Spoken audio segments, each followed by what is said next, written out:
তুই জানিস না, মনে কর যে আমি আজ পর্যন্ত মানে রেগুলারলি মনে কর যে SMS পাই হাই ফেসবুক। হ্যাঁ হ্যাঁ, তো মনে কর যে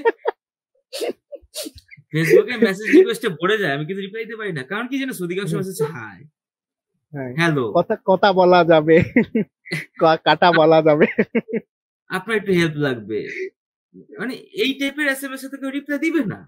তোমার না, কি স্পেসিফিক কি চাও, কি জানতে চাও, একদম। টোটালটা স্পেসিফিক ভাবে একটা ইমেলের মতো করে লিখো।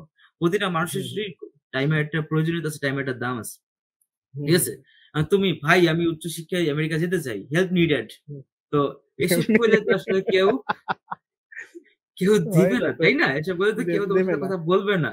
হ্যাঁ, যে আমি হুম, ইভেন ইফ আমি এটাও দেখছি, একটা মেসেজ তোকে বলি, want to go to USA, urgent suggestion needed, ঠিক আছে? মনে করছে, অর্ডার, ইম্পারেটিভ ভয়েস।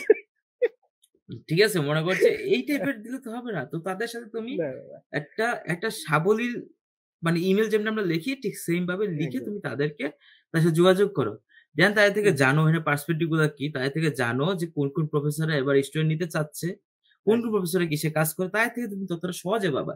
নিজে প্রফেসরের 2-3টা পেপার পড়ে, 4-5টা পেপার পড়ে না, জীবন বের হয়ে যায় আসলে জানতে যে প্রফেসর কিসে ইন্টারেস্টেড, জীবনটা বের হয়ে যায়। বরং একজন মানুষের সাথে যদি জানা যায়, তুমি সেভাবে অ্যাপ্রোচ করো, তার সাথে কথা করার জন্য সেভাবে অ্যাপ্রোচ করো, কমিউনিকেশনটা বিল্ড আপ করো। আমাদের স্টুডেন্টরা তো কমিউনিকেশন বিল্ড আপ করেই না, তারা শুধু যে বই পড়লাম, সিজিপিএ পাইলাম, নমস্কার শেষ।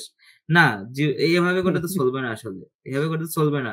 যে ছোটবেলায় শিখছিলাম যে বইয়ের কালির অক্ষর পড়লে পরে সব হয়ে যায়, না হয় না, এটা ভুল আর কি। মানে পুরো ভুল শিখছো তোমরা, যে বলছে সে তো মিথ্যা কথা বলছে।